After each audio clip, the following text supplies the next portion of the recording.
अच्छा देखें, हमने किसको इनपुट डिवाइसेस ने, मतलब ये सेंट्रल प्रोसेस सीपीयू, हमने सीपीयू के बारे में पढ़ना है। ठीक है, सीपीयू क्या है? सीपीयू है सेंट्रल प्रोसेसिंग यूनिट, ये इसका एब्रीविएशन है, सेंट्रल प्रोसेसिंग यूनिट। जब भी हम कोई इनपुट डिवाइसेस की मदद से इनपुट देते हैं ना सीपीयू के अंदर, फिर वो हमें क्या देता है? आगे से आउटपुट देता है। तो जब ये प्रोसेस हो रहा होता है ना, तो उस दौरान वो जो डाटा है वो कहाँ पे स्टोर हो रहा होता है? वो मेमोरी के अंदर स्टोर हो रहा होता है। तो सीपीयू के बारे में हमने पढ़ना है। सीपीयू किसका एब्रीविएशन है? Central processing unit. ठीक है, आपने सीपीयू देखा होगा इस तरीके से, ये यहाँ पे सीपीयू के साथ अटैच है मॉनिटर और नीचे कीबोर्ड है, ये आपके पास माउस है। अब हम सीपीयू को क्या कहते हैं? हम सीपीयू को कहते हैं ब्रेन या हार्ट ऑफ कंप्यूटर। किस तरीके से? अब सीपीयू के ना आगे, मतलब आगे टू कंपोनेंट्स हैं, C U and A L U. C U मतलब कंट्रोल यूनिट, जो कि कंट्रोल करता है। अब सीपीयू को इसलिए हार्ट ऑफ कंप्यूटर कहते हैं, सी यू इसकी कंट्रोल यूनिट को क्या कहते हैं? Heart of computer. और ए एल यू होता है अरिथमेटिक लॉजिक यूनिट। ये इसे क्या कहते हैं? अरिथमेटिक लॉजिक यूनिट, मतलब इसके अंदर अरिथमेटिक ऑपरेशंस ऑपरेट किए जाते हैं, जैसे कि प्लस माइनस मल्टीप्लाई डिवाइडेड, सारी अरिथमेटिक कैलकुलेशंस की जाती हैं। तो इसे हम क्या कहते हैं? Brain of computer.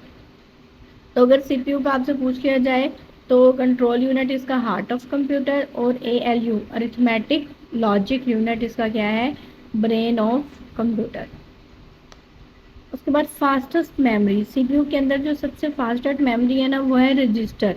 ठीक है, उसके बाद है हमारे पास मेमोरी। ठीक है, मेमोरी क्या है? हमारे पास कोई भी चीज़ स्टोर होती है वो 0 1 की फॉर्म में होती है, इसको कहते हैं बाइनरी फॉर्म। ठीक है, और मेमोरी फॉर्म हमारे पास क्या है? बिट। ये सबसे जो है हमारे पास, ये बिट है। और 4 बिट्स किसके इक्वल होती हैं? 1 निबल के। और 8 बिट्स किसके इक्वल होती हैं? 1 बाइट के।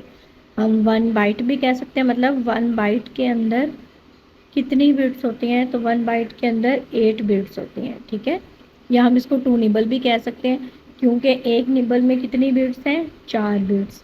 तो 2 निबल में कितनी होंगी? 8। ठीक है, सबसे छोटा यूनिट हमारे पास बाइट है। उसके बाद 1 निबल किसके इक्वल होता है? 1/2 बाइट।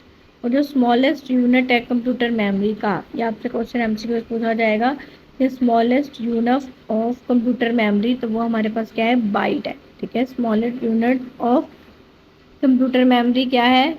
बाइट है। ये चीज़ें ना, ये मैंने आपको करवाई थी जब फर्स्ट लेक्चर मैंने आपको दिया ना, फंडामेंटल्स ऑफ कंप्यूटर, तो उसमें मैंने आपको ये सारी करवाई हैं। ठीक है, अब एक और आपसे एमसीक्यूज पूछा जाता है कि 1 किलोबाइट किसके इक्वल होता है? तो 1 किलोबाइट इक्वल होता है 1024 बाइट्स के। इसी तरह 1 मेगाबाइट किसके इक्वल होता है? तो 1024 किलोबाइट के। इसी तरह 1 गीगाबाइट किसके इक्वल होता है? 1024 मेगाबाइट के। और 1 टेराबाइट किसके इक्वल होता है? 1024 गीगाबाइट। इस तरह फिर आगे जो है वो पीटाबाइट और फिर जीटाबाइट। लेकिन आपने ना ज़्यादातर इसको ये टेराबाइट तक अच्छी तरह याद कर लेना है। ठीक है, इसका एक ट्रिक है। अगर आप यूँ लिखें ना, आप यहाँ पे लिखें कि कराची में गए थे। ठीक है, कराची में गए थे, तो के से किलोबाइट, में से के एम से मेगाबाइट, गे के जी से गीगाबाइट, और थे के टी से टेराबाइट। इस तरह आप याद कर सकते हैं कि फिर 1 किलोबाइट में कितनी बाइट्स होंगी? 1024। 1 मेगाबाइट में कितनी होंगी? 1024 किलोबाइट। फिर 1 गीगाबाइट में कितनी होंगी? 1024 मेगाबाइट। फिर 1 टेराबाइट में कितनी होंगी? 1024 गीगाबाइट। ठीक है, ये आपको याद है। अब मेमोरी की कौन कौन सी टाइप्स हैं? एक होती है प्राइमरी मेमोरी और एक होती है सेकेंडरी मेमोरी। ठीक है, हम इसको एक्सटर्नल मेमोरी भी कहते हैं। अब प्राइमरी मेमोरी हमारे पास जो होती है वो मेन मेमोरी होती है। ठीक है, इंटरनल मेमोरी। हमारे पास जो मेन मेमोरी है वो कौन सी है? रोम। रोम का एब्रीविएशन क्या है? रोम का एब्रीविएशन है रीड ओनली मेमोरी। ठीक है, रीड ओनली मेमोरी है। फिर इसी के आगे है प्रोम, एप्रोम और ईप्रोम। प्रोम जो है ये एब्रीविएशन होता है प्रोग्रामेबल रीड ओनली मेमोरी का। ईप्रोम होता है erasable programmable read only memory. और ईप्रोम होता है electrical erasable programmable read only memory. ठीक है, हम इसको बायोस भी कहते हैं, BIOS, basic input output system. ठीक है, बेसिक इनपुट आउटपुट सिस्टम। फिर सेकेंडरी मेमोरी होती है, उसमें हमारे पास रैम आ जाती है। रैम का एब्रीविएशन क्या है? Random access memory. Static RAMs भी होती हैं, डायनामिक रैम्स भी होती हैं। सॉरी, ये प्राइमरी मेमोरी ही चल रहा है अभी। फिर सेकेंडरी मेमोरी में हमारे पास जो है वो आगे मैग्नेटिक टेप, ठीक है, फ्लॉपी डिस्क वगैरह। अच्छा, यहाँ पे ना इसका एक डिफरेंस है कि ये जो रोम है ना, रोम, ये क्या है? ये नॉन वोलेटाइल है। ठीक है, आपसे MCQ पूछा जाता है कि रोम वोलेटाइल मेमोरी है या नॉन वोलेटाइल मेमोरी है। तो जो रोम है ना, ये नॉन वोलेटाइल मेमोरी है। ठीक है, और रैम क्या है? रैम वोलेटाइल मेमोरी है, ये आरजी मेमोरी होती है, इसने सिस्टम में काम परफॉर्म किया है। ठीक है, इस तरह आप कह सकते हैं। और नॉन वोलेटाइल क्या है? इसने सिस्टम को ऑन किया। ठीक है, हम यहाँ पे पढ़ रहे थे मैग्नेटिक टेप, फिर ये आगे फ्लॉपी डिस्क है। क्वेश्चन आता है इस तरह की होती है फ्लॉपी डिस्क, ठीक है, इस तरह की, और ये मैग्नेटिक टेप। स्टोरेज कैपेसिटी क्या है? फ्लॉपी डिस्क की स्टोरेज कैपेसिटी है 1.2 MB। ठीक है, अगर 5.25 इंच की फ्लॉपी डिस्क होगी तो उसकी स्टोरेज कैपेसिटी कितनी होगी? 1.2 MB।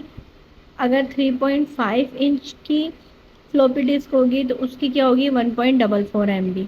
वैसे आपसे जो पूछा जाता है ना आप पेपर में, वो आपसे पूछा जाता है कि the storage capacity of floppy disk is, तो आप ये वाली लगाएंगे 1.44 MB। फिर आता है CD एक स्टोरेज सेकेंडरी स्टोरेज डिवाइस है, इसको कहते हैं कम्पैक्ट डिस्क, और इसकी स्टोरेज कैपेसिटी कितनी है? 700 MB। ठीक है, ये आप कहीं पे 680 भी होगा, ठीक है, कहीं पे 700 भी होगा, वैसे ज़्यादातर 680 होता है, तो ये आपने दोनों फिगर्स को याद रखना है। फिर DVD किसे कहते हैं? डिजिटल वर्सटाइल डिस्क, या हम वर्सटाइल की जगह वीडियो भी लिख सकते हैं, डिजिटल वीडियो डिस्क। ये सारी जो ये सेकेंडरी स्टोरेज डिवाइसेस हैं। अच्छा, फिर आपसे ना आता है कि जो सिंगल साइडेड सिंगल लेयर की कैपेसिटी क्या है DVD के बारे में। ठीक है, डबल साइडेड सिंगल लेयर की क्या है? तो ये भी आप याद कर लीजिएगा कि सिंगल साइडेड सिंगल लेयर की स्टोरेज कैपेसिटी है 4.7 GB। Single sided double layer की है 8.5 GB। Double sided single layer की है 9.4 GB।